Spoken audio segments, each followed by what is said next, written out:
de Smart Cities, que siempre se celebra en México, el premio a la mejor estrategia de tecnología, pero pues iba dirigida a 2050.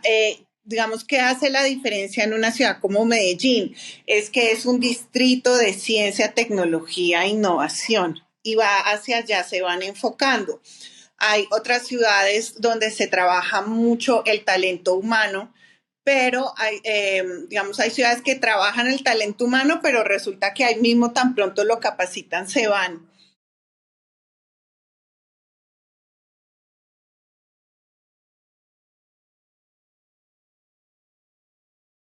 Hola a todos y todas, bienvenidos una vez más a un episodio de nuestra serie de podcast de Latinoamérica Digital o LATAM Digital de Access Partnership.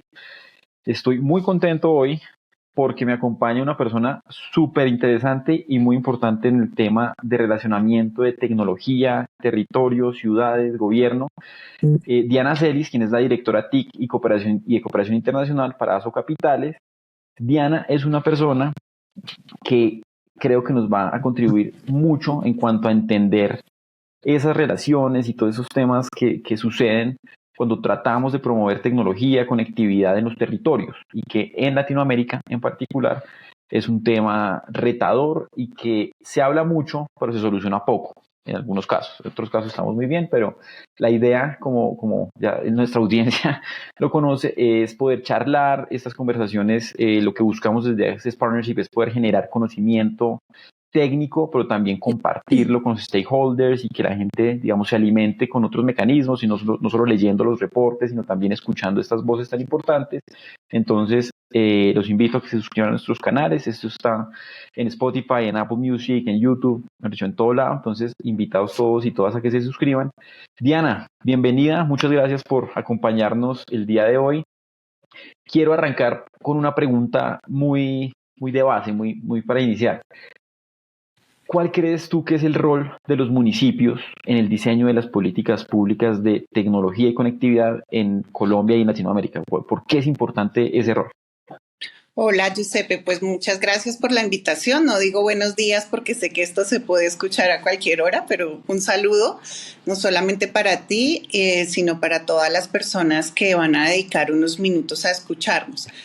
Pues el rol de los municipios debe cambiar, si no está cambiando en los países de América Latina, tiene que cambiar porque es muy importante en la construcción de los datos y en la reducción de las brechas digitales y de acceso, pues el rol de los municipios es fundamental. Hay que cambiar ese concepto que desde los gobiernos centrales se expiden las políticas, los planes de la gente sentada en un escritorio donde no se desatienden las realidades territoriales. Para dar como ejemplos y no dejar las cosas en lugares comunes, particularmente en Colombia actualmente los mandatarios locales llevan un mes, una semana en sus en sus nuevas responsabilidades, los gobernadores, los alcaldes de las ciudades y municipios, y ellos tienen que hacer los planes de desarrollo territoriales y departamentales que son la hoja de ruta de los próximos 4 años. Y aquí, por ejemplo, pues de mi parte y la organización en la que trabajo, que es la Asociación Colombiana de Ciudades Capitales, estamos haciendo un esfuerzo enorme para articular la oferta institucional del Ministerio de Tecnología, el Plan Nacional de Desarrollo del Gobierno Nacional con los lineamientos en territorio. Porque, ¿qué pasa? Los territorios estamos llenos de decretos, obligaciones por cumplir, marcos legales que cumplir en temas de gobierno digital, de seguridad digital, de infraestructura de datos, pero a la hora de la verdad no hay ni talento en el territorio, ni se conocen todas estas reglamentaciones y mucho menos hay recursos. Y en muchísimos casos ni siquiera hay infraestructura. Entonces, pues, ¿cuál es el rol? Cada vez debería ser más protagónico, no solo en Colombia, sino en todos los países de América Latina, creería yo, y debería ser una conversación mucho más fluida, no solo entre las entidades de tecnología, sino en general con todos los sectores, salud, educación, productividad, deberían cambiarse un poco pues esa mirada. Tremendo, y ya la audiencia se dio cuenta del nivel de la invitada que tenemos hoy.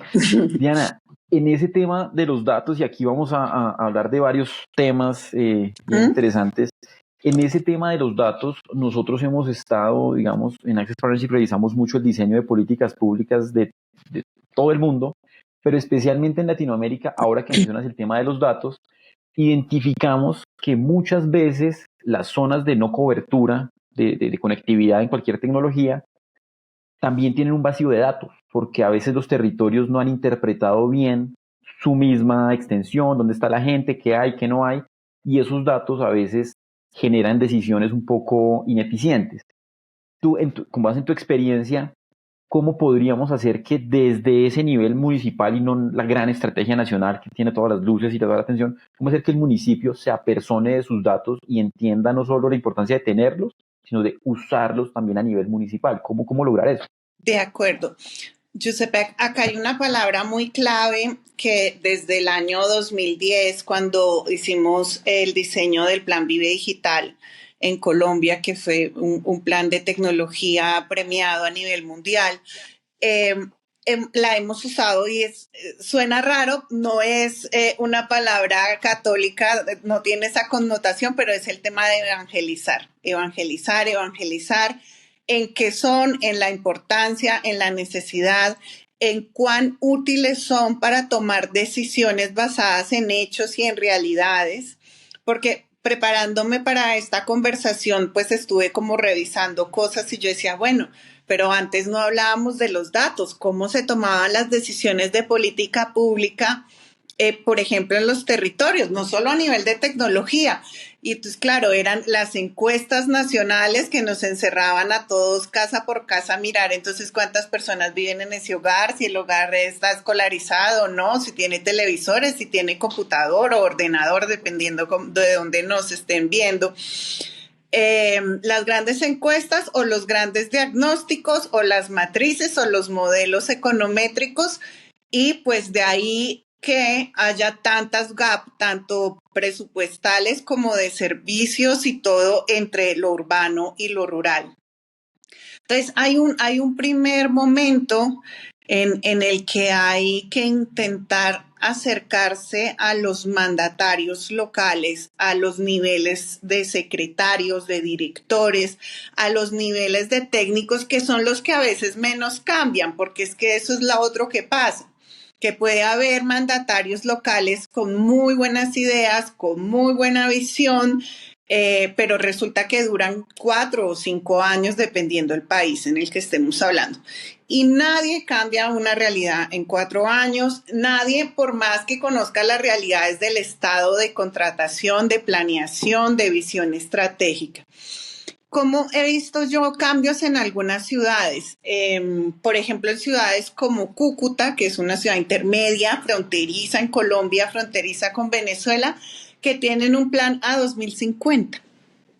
Con ese plan se ganaron el año pasado en el LATAM de Smart Cities, que siempre se celebra en México, el premio a la mejor estrategia de tecnología, pero pues iba dirigida a 2050. Digamos que hace la diferencia en una ciudad como Medellín, es que es un distrito de ciencia, tecnología e innovación y va hacia allá, se van enfocando. Hay otras ciudades donde se trabaja mucho el talento humano, pero digamos, hay ciudades que trabajan el talento humano, pero resulta que ahí mismo tan pronto lo capacitan, se van. Entonces, hay que pensar esto como una realidad, que los datos son necesarios, que los datos son útiles para tomar decisiones, para acercar el gobierno a la gente y para mejorar las políticas públicas que se brindan en el día a día. Es que ser alcalde o ser funcionario territorial es un reto increíble porque tú estás en la calle con la gente todo el día. Eh, y ahí, digamos, conociendo esas realidades, muchas veces por ver el árbol se pierden del bosque. Se hacen esfuerzos cuando ellos llegan, que para contarles la tecnología, y al final, cuando yo voy a esos ejercicios, pues todos piden conectividad, todos piden que le vuelvan a conectar el colegio que se desconectó, porque en el gobierno anterior no dejaron un proyecto de sostenibilidad conectado. Estoy hablando en general, ¿no? No estoy hablando de nadie en Colombia. Sino que son las realidades. Entonces todos piden más conectividad, que me conecten, que vuelvan a repartir computadores en los colegios, pero no hay una visión de cómo usando los datos se pueden tomar decisiones. Pero además una cosa que es muy importante y que yo no la veo reflejada casi en ningún lado es el valor de los datos económicos. Entonces, ahora que estoy recorriendo las ciudades de Colombia para hacer el tema de los planes de desarrollo, me doy cuenta que los datos los tiene un banco X que maneja la plataforma por donde se hacen las transacciones financieras virtuales, por ejemplo, para pagar impuestos. Y yo digo, pero qué bueno, esto ya lo... No, eso lo tiene el banco X. Y ninguno de los secretarios TIC con los que he hablado o de planeación se dan cuenta que es que esos datos son de la ciudad. Esos son los datos de los ciudadanos y no los tienen. Y yo seguramente creo que ese banco sí los capitaliza. Entonces, perdón que hable tan largo, pero también son tantos componentes. Tú eres la estrella aquí, la idea es que hables lo que quieras y tienes toda la libertad de decir lo que quieras. Aquí, digamos, nuestra línea editorial sí es bastante flexible en ese sentido. Entonces, tranquilo, aquí Que como conste te que digo, estoy intentando ser netamente técnica. no, Aunque en y esto se nota. Ese es hay parte que de los meter desafíos. también el componente político, por supuesto. Eso, y digamos que ese es un tema innegable en esto. Tú aquí estoy tomando atenta nota de todo lo que dices y mencionaste varias cosas que voy a tratar como de desglosar de a poco. Una, antes de entrar de pronto en el plano de la política pública, cuando hablas de los datos y el valor de los datos, nosotros, por ejemplo, cuando estuvimos hace poco revisando cómo hacer eficientes las redes de 5G en ciertos países del mundo y de la región, uno de los temas que empezó a salir muy a la luz fue la diversidad de los datos de las regiones y cómo eso podía traducirse en un valor socioeconómico. Entonces, una región más susceptible a la minería, al transporte, a la logística, a la agricultura, al turismo, que genera muchísimo dinero. A veces no habían los datos que permitieran entender el potencial y eso sacar una relación con la inversión, con qué necesidad social hay, porque ahí te empiezan a aparecer todas esas capas que tú dices, venga, pero es que no hay agua potable, o no hay electricidad 24/7, o no hay carretera. Entonces, No esos hay datos... un aeropuerto que esté abierto más de 12 horas al día. Exactamente. Entonces, si tú, digamos, tuvieras el poder ahorita o tuvieras más poder del que ya tienes, porque tú eres una persona que yo creo que tiene un poder en muchas Yo dimensiones muy solo tengo el interesante. poder de incordiar. El poder, el poder de convencimiento. Si tuvieras el poder de cambiar la manera en que se están recopilando esos datos a nivel municipio, entendiendo lo urbano y lo rural de los municipios, y tuvieras solo una acción que pudieras implementar, solo una cosa que tú dijeras, mire, me la juego por esta acción, ¿tú qué harías para solucionar ese tema? Interoperabilidad en nube pública. Dijiste una. Bueno, Sí, esas ¿no? son dos. Pero bueno, sí, interoperabilidad es la acción, digamos. Es que no pasa ni en el gobierno central ni en los gobiernos regionales. O sea, los sistemas no son interoperables. Por ejemplo, ahora tenemos no es una disputa, sino es que me gusta hablar con ejemplos como para que la gente tiki y no tiki entienda lo que quizás quiero decir. Hay una encuesta que se llama el CISBEN 4, una metodología que es donde se recogen cuáles son las personas posibles beneficiarias de los programas sociales del Estado. Esas encuestas se toman en territorio y se está actualizando. Pero esa actualización resulta que hay que entregarla en marzo con gobiernos que acaban de entrar, con gobiernos anteriores que dijeron eso ya no es mi problema y resulta que hay un plazo X y ahora estamos diciendo por favor denos más plazos, se van a quedar por fuera de la actualización. los miles o millones de personas migrantes de un país vecino que han llegado, que necesitan seguramente esa oferta institucional del Estado en temas de salud, educación, de acceso a servicios básicos. Y simplemente dicen, actualicen la encuesta, gobiernos territoriales. Un momentico, revisemos las realidades. Entonces, no se interoperan entre estos temas. Y después de que recogen esa encuesta, esa información solo se queda allá o esa información la pueden usar todos los demás o cada uno está levantando su propio sistema de información, que yo creo que es el caso. O sea, yo hice un análisis para Llorente y Cuenca, que es una consultora, recién salió el plan de desarrollo colombiano y conté 8 o 9 sistemas de información nuevos que se creaban en el Plan Nacional de Desarrollo, más la interoperabilidad bancaria, y yo decía, ¿y de dónde va a salir la plata para todos estos sistemas de información? ¿Y quién los va a manejar? ¿Y quién los va a contratar? ¿Y cada cuánto se van a actualizar? Entonces, es tenaz, o sea, ni hay interoperabilidad, ni hay una nube pública. Yo misma lo acepto, entro al portal de datos.gov.co, no lo sé manejar. No sé manejar esas lagunas de datos, y no me imagino un alcalde local o un secretario de planeación entrando ahí a sacar datos para tomar decisiones. Eso es una realidad que vemos a lo largo y ancho de la región, digamos, hay matices, pero quiero resaltar un poquito lo que mencionaste en cuanto, uno, a tener medidas concretas, pero también estimar esas medidas, qué solucionan y de dónde va a salir el dinero para poder implementarlas. Y en ese caso, por ejemplo, en varias partes del Caribe y en algunas partes de la parte sur de Latinoamérica, vemos que las políticas de datos a veces identifican la necesidad, tienen el marco general que dice hay que tener, digamos, buenos datos, pero llevar eso a la acción y generar la capacidad y que eso redunde en generar valor público es una medida que requiere un esfuerzo, y ahí entró el terreno de lo que manejaste ahorita, el esfuerzo político. ¿Por qué? Porque toma tiempo, porque los Económico. cambios son dinámicos. ¿Cómo involucrar un tema que a priori es tan técnico y como tan de este lado tan geek? ¿Cómo vincular esto dentro de la política pública, de la política electoral y que tenga un sentido de largo plazo, de sostenibilidad, de que se apropien de estos temas? ¿Tú cómo convencerías a un gobernador en Paraguay de hacer esto? Mira, es que sabes qué es lo que pasa y yo amo al sector, amo a los operadores, amo a las empresas.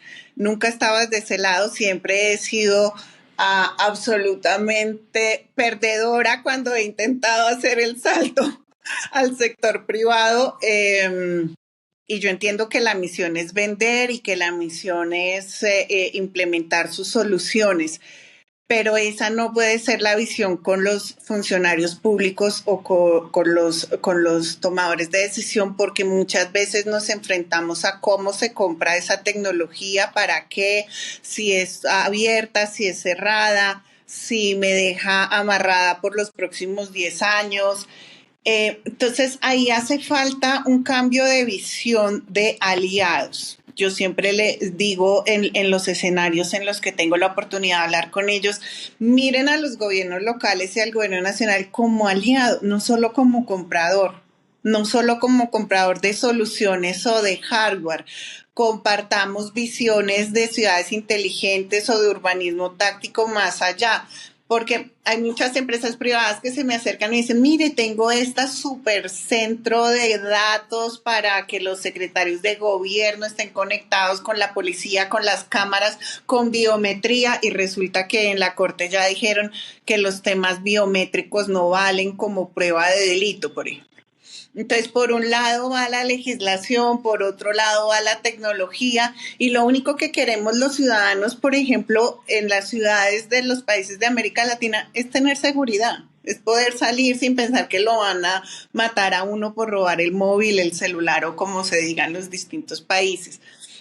Entonces, yo creo que el cambio de visión de sector público comprador sería súper importante, sería mejor, venga, sentémonos en el marco del ecosistema a ayudarlos a diseñar políticas. Mire que en este laboratorio de innovación que yo tengo en Corea, esta solución para una ciudad intermedia puede funcionar. Miremos cómo, pero mientras no se cambien, por ejemplo, las formas de contratación y eso, pues eso qué es lo que favorece la corrupción también. O sea, yo participé, bueno, por ejemplo, una vez participé en un proyecto donde una gran entidad gigantesca que está en todo el país quería pasar a blockchain todos sus datos, ¿no? Desde que una persona presentaba una queja hasta que alguien para un funcionario público, hasta que esa persona era o inhabilitada o y resultó que comencé el proyecto de cero y el primer paso en el que más me demoré fue ir a mirar cómo estaban los archivos. Estaban llenos de moho, ratas, estaban en distintos formatos, en disquete, en CDs. Nada estaba digitalizado, no había impresoras, ni siquiera, ni escáner. Y digo, ¿blockchain? Pero comencemos a hablar de archivo digital. Y ahí fue, pero y la ley de archivo dice que nadie estaba cumpliendo con nada. Una cosa son las leyes y la regulación y otra cosa es la realidad. Hasta que no rompamos como esa mirada, yo creo que va a ser muy difícil.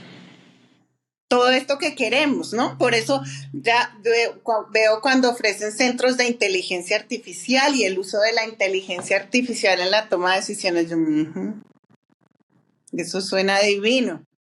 Me encanta por los chats y por las conferencias de expertos y los documentos que comparten, pero yo la operabilidad de eso no la veo clara todavía. Ese es un terreno que tenía aquí anotado, inteligencia artificial. Tengo muchos temas y tengo que aprovechar esta oportunidad al máximo porque uno no siempre puede hablar con Diana con esta tranquilidad, porque es una persona supremamente ocupada. Pero tú mencionas inteligencia artificial y entonces metámonos en inteligencia artificial, pero desde una perspectiva de los fundamentos. Y te voy a invitar a una charla que vamos a sacar ahorita en abril, donde precisamente hablo de lo que tú acabas de decir, tiro 2, 3 ideas sobre ese tema. Pero aquí ya puntualmente te digo, ¿cómo hacer para que estas asimetrías tan grandes que hay dentro de las regiones, municipios, municipalidades, como se llamen, en las que tú puedes encontrarte en un mismo país, en un mismo departamento, un municipio con unos ingresos casi que per cápita altísimos, conectividad altísima, capacidad computacional altísima, y dentro del mismo municipio, dentro del mismo departamento, otro municipio alejado, pobre, sin capacidades, y que de pronto se empieza a generar como esa apertura? ¿Cómo hacer para que no se genere en un contexto, por ejemplo, de implementación de inteligencia artificial, un sesgo porque los datos que va a tener la inteligencia artificial que se alimente, por ejemplo, de un departamento en Perú, no solo coja los datos de quienes ya están digitalizados, de quienes ya están alfabetizados y deje atrás otro tipo de culturas y de municipios, porque al no estar digitalizados, al no estar, digamos, incluidos dentro de la sociedad digital, pues no existen. ¿Cómo evitar que eso se genere y cómo evitar No, pues que eso pase? evitar que se genere es imposible. Es como seguimos profundizando esas brechas.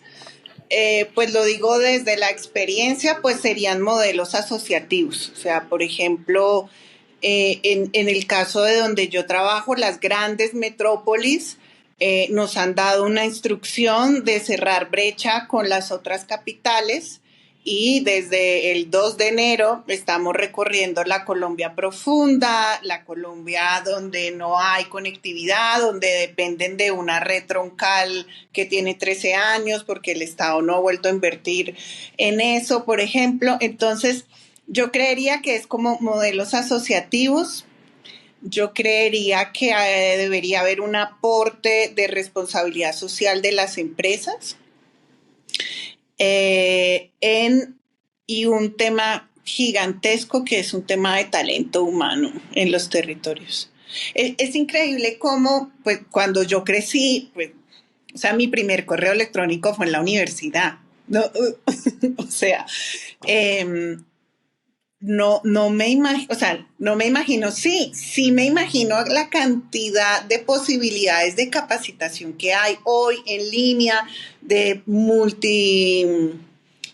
o sea, de bilingüismo, de las oportunidades que hay ahora en territorio, si estamos conectados con una buena conectividad, de cerrar esas brechas de conocimiento, pero no, pareciera que son peores y lo que yo siento es que cada vez que alguien se capacita, lo primero que hace es tratar de salir, lo cual es válido porque es una forma productiva de usar el Internet, pero cada vez más uno llega a territorio y es muy poquito el talento. O sea, yo he visto ahora nuevos alcaldes que están trayendo talento a las ciudades, pero pues pasa por todo el tema de lo poquito que pagan, lo mucho que hay que trabajar y las investigaciones que te ganas. En temas disciplinarios, penales, fiscales, administrativos, etcétera.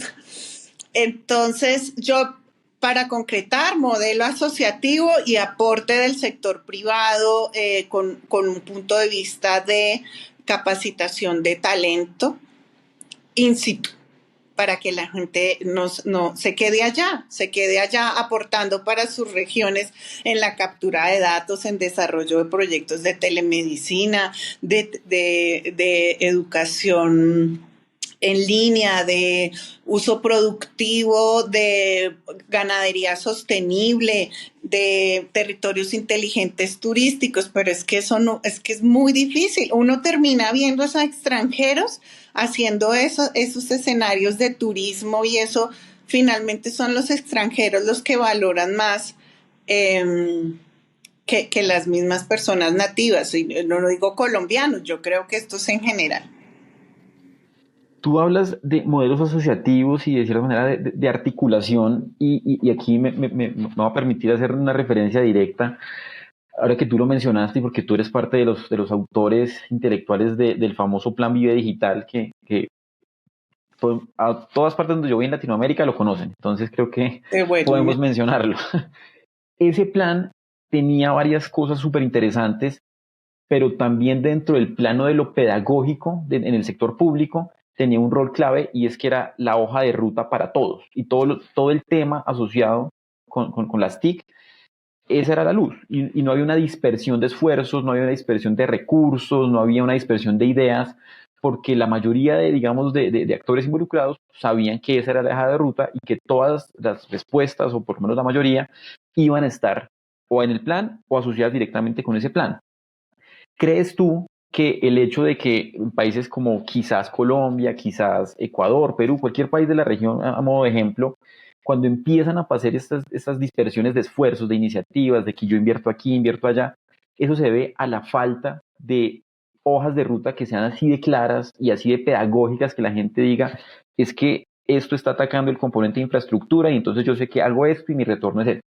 ¿Crees que esa falta de claridad puede generar alguna ineficiencia y crees que de pronto una de las posibles soluciones precisamente para que el talento se desarrolle con un norte, para que hayan incentivos y haya articulación, es que haya una mayor, digamos, coordinación con esas políticas centrales? Sí, o sea, definitivamente un líder con el que yo trabajé muchos años, antes de pensar ser presidente y premio Nobel de Paz, ya voy dando, de, íbamos por las universidades y los colegios y siempre la primera diapositiva, que además todavía eran diapositivas, era quien no conoce para quien no conoce su puerto de destino, todos los vientos son desfavorables. Por supuesto, no es una frase de él, es una frase de Séneca. Pero lo usábamos mucho y yo creo que parte del éxito de él, de ser 2 veces presidente, es porque sabía su puerto de destino, se sabía rodear, y aquí es donde lo de las políticas públicas comienza a tomar sentido.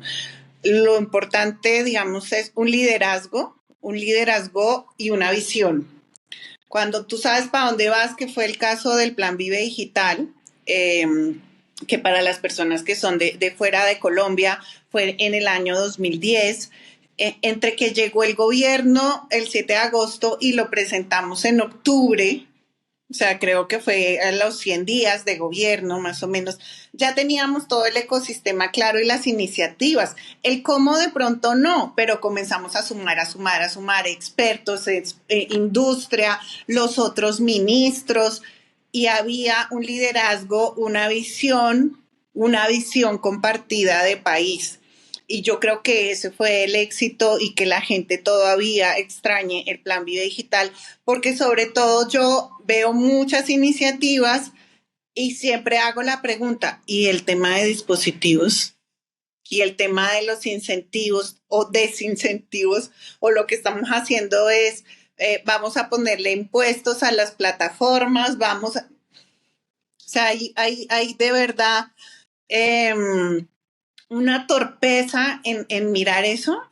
Necesitamos más recursos para seguir invirtiendo en conectividad y que venga el 5G, no sé qué yo. ¿Y quién va a pagar los dispositivos? O sea, entonces si tú no tienes todas las aristas del ecosistema, puedes trabajar y trabajar, puedes tener grandes autopistas de la información o de las autopistas reales, pero si nadie tiene para pagar los coches eléctricos, aquí a ti de qué te vale tener una super autopista inteligente donde puedas hacer cargas y no sé qué, si tú no has hecho una política clara de inclusión de esos vehículos. Estoy tratando de usar otro símil, pero es igual, para que se use.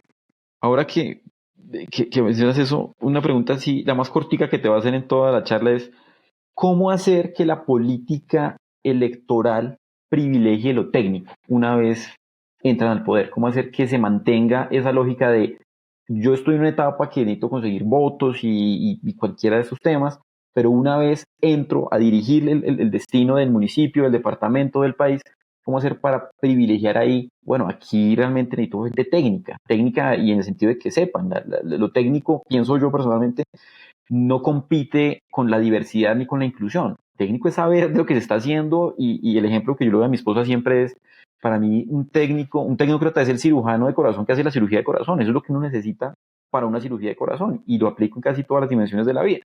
Pero a veces eso se distorsiona un poquito. ¿Cómo hacer para volver a unir, como en algún momento ha sucedido en la región, que la política electoral tiene unos procesos y es entendible, pero vuelve y se una con lo técnico y digan, listo, la hoja de ruta país es esta y necesito gente técnica haciendo eso. ¿Cómo hacer para llegar otra vez a ese punto?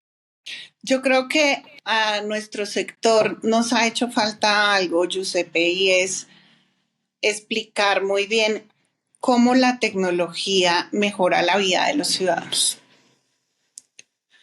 en cualquier sector. La pandemia ayudó, ya estoy cansada de oír que la pandemia ayudó para entender la necesidad, pero a la hora de la verdad volvimos a lo mismo. Mientras los mandatarios o los ciudadanos no entiendan esa posibilidad ilimitada que tiene la tecnología de permear nuestra vida para hacerla mejor y más eficiente, pues ese tema no va a salir. Eh, hay muy poquitos países que yo conozca en donde el plan de tecnología es el pilar de un plan de gobierno. Todos quieren lo mismo, reducir la pobreza, acercar los servicios, tener un mejor gobierno, pero muy pocas veces de pronto usan la palabra tecnología y muy pocas veces el sector de tecnología es el que tiene buenos recursos. Entonces, por supuesto, yo no quiero hablar mal de los maestros, de los jueces, ni de los policías. Pero sí, yo creo que hiciéramos más inversiones en esos sectores en tecnología, no habría necesidad de gastar tanta plata en esos sectores. ¿Mm? O sea, más temas de educación virtual, más capacitación en los maestros para el uso de la tecnología en el aula, eh, más cámaras de seguridad conectadas, dispositivos, no sé qué, mejoramiento en las áreas donde son oscuras, inseguras, donde ya se sabe que roban, con los diagnósticos, el uso de los datos es para eso. Entonces uno siempre ve gigantescos rubros en programas de alimentación escolar, en transporte escolar, en los sindicatos de maestros y no sé qué, y a la hora de la verdad uno ve que los indicadores no cambian.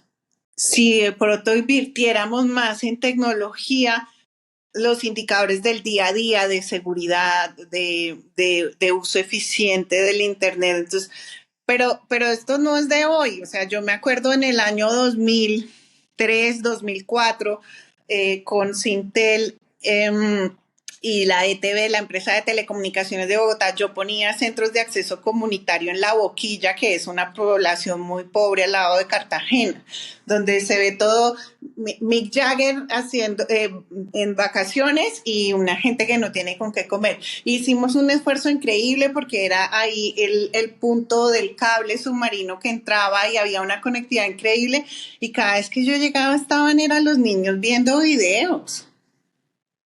En esa época todavía ni siquiera existía el reggaetón, como seré de viejita, pero digo no se usaba productivamente. Pero es que no había nadie que tampoco le dijera al operador del punto cómo podían ser más productivos. Y yo creo que eso no ha cambiado. Y estoy hablando de hace 20 años. Es uno de los retos por solventar y estoy totalmente de acuerdo. Te comparto en eso que mencionas. Nosotros el año pasado en la región hicimos varios estudios de impacto socioeconómico y precisamente varios de los clientes nuestros, algunos por ejemplo Google, Amazon, pero varios clientes grandes, querían contribuir de cierta manera precisamente en eso, en volver tangible el entendimiento de la tecnología, cualquiera que fuera, qué estaba dándole en retorno a la sociedad.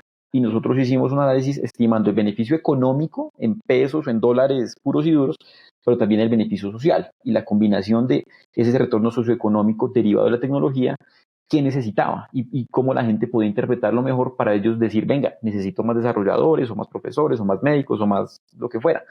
Y ese reto, nosotros en todo lo que hemos hablado, decimos, claro, en la región falta precisamente lo que tú mencionas. Por eso se me prendió el bombillito y dije, se lo tengo que contar a Diana, porque es un reto a veces comunicar esto, convencer a los tomadores de decisión y lograr que eso se aterrice en que los niños de la boquilla puedan estudiar más y hacer cosas un poco más productivas, porque al final ese digamos, es el fin último de todos estos temas.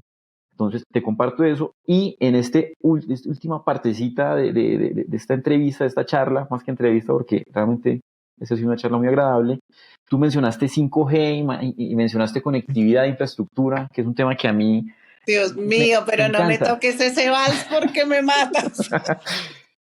Y tú mencionaste el tema de los terminales, 5G y todo eso, y digamos, y sin hacer, digamos, demasiada hincapié en eso, quisiera preguntarte tu opinión sobre un tema y voy a unir aquí dos temas para que sea como una gran pregunta y con eso podemos terminar la charla.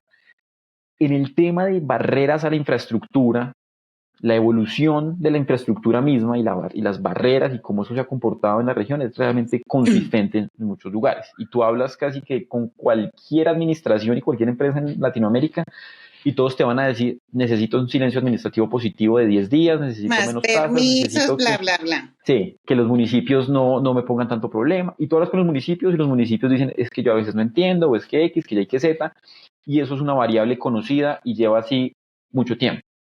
Y tiene un atenuante, es 5G, que tiene unos retos técnicos, económicos, sociales inmensos, y tú ya dijiste, uno es el tema de los terminales.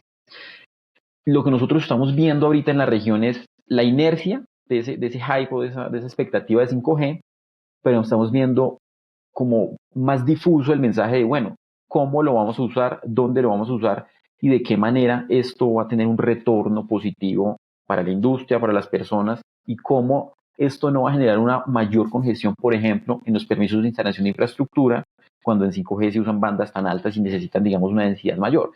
Esa mix de retos, cuando a veces no tenemos el mismo mix de soluciones, ponen mucha presión sobre mandatarios que llegaron en el caso de Colombia llegaron hace poco, en México van a cambiar este año y en Argentina cambiaron hace poco, etc, etc. ¿Cómo solucionar tantos problemas con tantas necesidades tan urgentes? ¿Cómo unir todo esto Mira, y yo te sacarlo quiero adelante? decir que llevo casi 3 años de mi vida dedicado a eso, con muy pocos resultados. En la práctica, las realidades territoriales son unas. O sea, tú vas a las ciudades intermedias, están llenas de cables, de infraestructura pasiva, fea, mal puesta. Vas a los secretarios de planeación y están los morros gigantescos de las solicitudes. Vas a la comisión de regulación de cualquier país y tienen unas regulaciones súper avanzadas en tema de compartición de infraestructura, en las tarifas, en cómo se trabaja con el sector eléctrico. Esa vaina no se la lee nadie en territorio, nadie la entiende y ningún operador se habla con el otro para los temas de compartición. Entonces, el año pasado intenté influir mucho en los temas de un nuevo reglamento para estos temas, pero hay una cosa en la que yo sí no negocio desde mi punto de vista de representante de entidades territoriales, es que la autonomía territorial está protegida por Constitución. Los ordenamientos territoriales pues son claros y son instrumentos además de 15 años. Y esa realidad no se va a cambiar con un decreto, con un berrinche de un ministro. Eso no se va a cambiar. Y los operadores tienen que hacer un esfuerzo en hacer planes. Yo me muero de la envidia de lo que hicieron en Ciudad de México, que recogieron cientos de kilómetros de cable que no estaban usando. De esos que vuelven horribles las ciudades, de esos que no permiten que los desfiles folclóricos pasen. Es que me pasó en Pasto a principio de año, que pasaron con las carrozas y tumbaron las redes. Entonces, los operadores buscando al alcalde un sábado a las 9 de la noche porque se han quedado sin conectividad.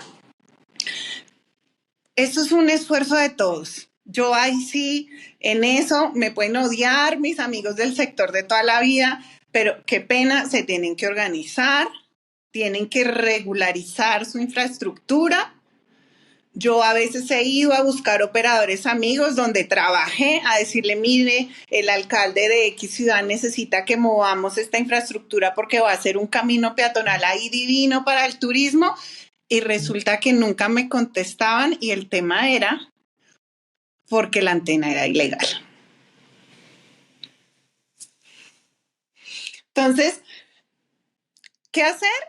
Que nos hagamos pasito y que no digamos que toda la culpa está en los territorios y que los operadores sean realistas y hagan inversiones en revisar dónde está mi red, dónde puedo hacer compartición, hacia dónde debería crecer, que no he crecido en vez de competir y descremar el mercado en las mismas ciudades de siempre. Y dónde puedo levantar infraestructura pasiva que no estoy usando. Eso va para la tercera temporada. Eres la primera invitada de esta segunda temporada, también te cuento. Entonces, aquí ya noté tercera temporada lista en la lista. Ahí estás tú. Oye, Diana, te agradezco muchísimo. Bueno, a ti por Se la fue el invitación. tiempo rapidísimo. Invitados todos a seguir este episodio. Te contaré una vez lo subamos. Los invitamos a todos a que se suscriban obviamente a nuestros canales y de nuevo gracias Diana y espero que sigamos pues teniendo estas conversaciones. Muchas Bueno, gracias. un abrazo, hasta pronto.